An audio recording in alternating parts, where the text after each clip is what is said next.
मैं आरपी सिंह साहब आपसे पूछना चाहता हूं, क्योंकि इंडी गठबंधन का कहना है कि हम आपके विजय रथ को रोकेंगे, और इसके लिए क्या आपको लगता है तुष्टीकरण हथियार है जो उनका कामयाब हो पाएगा? देखिए, विजय दत्त को रोकने के लिए तीन चीजें चाहिए जी। एक चेहरा या नेता चाहिए, नीतियां चाहिए और नीयत चाहिए। अब जरा नेता के बारे में बात कर लें। जिस प्रकार की उनकी हालत है इस समय, कभी नीतीश बाबू को लेकर चर्चा चलती है तो कोई ममता बनर्जी और केजरीवाल साहब, खड़गे साहब का नाम ले लेते हैं, और मन में तो दोनों को भी फूट रहा है, ममता बनर्जी और केजरीवाल साहब को भी फूट रहा है कि हम ही प्रधानमंत्री के कैंडिडेट हो जाएं। तो नेता की हालत तो ये है, और अगर इनको डिक्लेयर करना पड़े तो इनको एक एक दिन के लिए एक एक प्रधानमंत्री का कैंडिडेट डिक्लेयर करना पड़ेगा। तो ये जिनकी स्थिति है नेता के मामले में। जहाँ तक नीतियों की बात है तो इनके पास पूछे कि 11 करोड़ किसानों को किसान सम्मान निधि मिलती है, उसकी क्या तोड़ है? जो 11 करोड़ से ऊपर बहनों को गैस के सिलेंडर दिए गए, चूल्हे दिए गए, उसकी क्या तोड़ है इनके पास? 4 करोड़ लोगों को सिर पे छत दे दी गई, मकान दे दिए गए, उसका कोई अल्टरनेटिव है? 55 करोड़ लोगों को लगभग आयुष्मान भारत के अंदर उनको सेहत के लिए 5 लाख तक का बीमा दे दिया गया। कोई 56 करोड़ लोगों ने अपने जनधन खाते खोल लिए बिना पैसे जमा कराए, 0 बैलेंस। लेकिन सिंह साहब, आप जब इन आंकड़ों को बताते हैं, लोगों को लोन दे दिया गया। सर, आप जब इन आंकड़ों को बताते हैं तो वो कहते हैं कि साउथ में, सुनिए मेरी बात, साउथ में, दक्षिण भारत में ये काम नहीं आते, वो बांट देते हैं। वो कहते हैं दक्षिण में नहीं चलेगा ये खेल।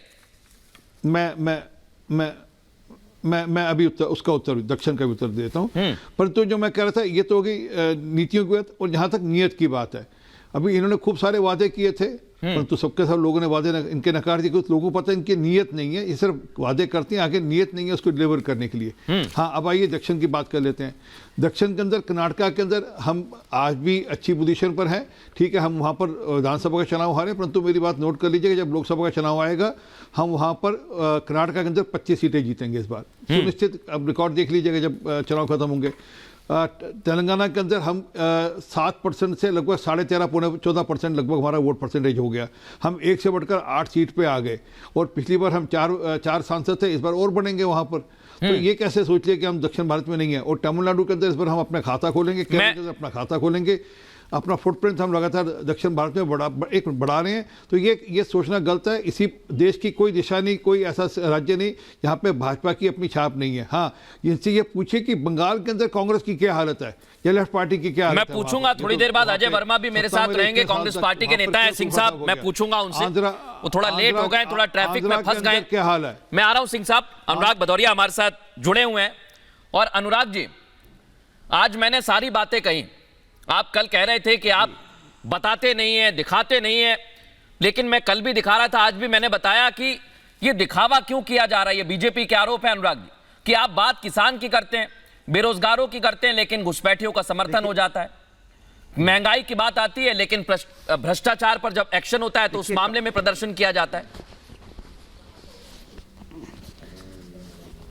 देखिए, कमाल की बात है, मैं आपसे पूछ तो रहा हूं कि हाँ, विकास हुआ है, इसमें कोई दो राय नहीं है। इन्होंने विकास किया है, महिलाओं के अत्याचार पे विकास बढ़ा है, इसमें कोई दो राय नहीं है। अब वो हालत कर दी है देश के अंदर में कि महिलाओं पे इतना अत्याचार बढ़ा कि अब देश की पहलवान बेटियां अपने जो देश के लिए मेडल जीत के आई हैं, अब वो कह रहे हैं कि हम देश के लिए नहीं खेल पाएंगे। इसका विकास तो हुआ है, इसमें कोई दो राय नहीं। कर्जे में देखिए 2,08 करोड़, माने 208 करोड़ लाख हमारे देश पे कर्जा बढ़ गया। मतलब 1947 से लेके 2000। अरे मैं बोल रहा हूँ यार, मैं मुझे बोलने दो लाइव करते टाइम। भाई हेलो, मैं लाइव कर रहा हूँ। 2000 फिर से बोलो क्या भाई? अनुराग जी, थोड़ा आपका रिदम टूट गया, लेकिन फिर से कंटिन्यू करिए। आप बता रहे थे महिलाओं पर अत्याचार हो रहा है, आंकड़े बता रहे थे, आप बताइए, फिर मैं रामकृपाल जी के पास आ रहा हूं तुरंत।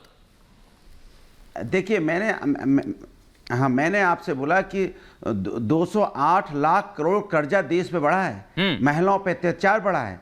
जिस तरह से किसान के साथ, किसान धरने पे बैठा, किसानों की मौतें हुई, लेकिन उसके बारे में कहीं बोलने को तैयार नहीं हुए। उसी किसान को रौंदने वाला कौन था? इन्हीं के ये जो आरोप लगा इन्हीं के मंत्री के बेटे पे लगा, उसके बारे में इन्होंने कभी बोला तो बता दीजिए। मैं इनसे पूछना चाहता हूं कि विपक्ष की आवाज किसने दबाई पार्लियामेंट के अंदर में? इस सत्ता पक्ष के लोगों ने दबाई। सत्ता पक्ष ने आज विपक्ष को बोलने से पार्लियामेंट में रोक दिया है। 146 सांसदों को पार्लियामेंट से बाहर निलंबित कर दिया। आप इसके मतलब देश की जनता ने उनको चुन के भेजा, तो उनकी आवाज को आप दबाने की कोशिश कर रहे हैं। वो सुरक्षा के मुद्दों पे आवाज उठा रहे थे। ये सवाल खड़ा होता है, क्या आवाज दबाई जा रही है? सकते हैं कि और मैं अनुराग जी, आपने 2-3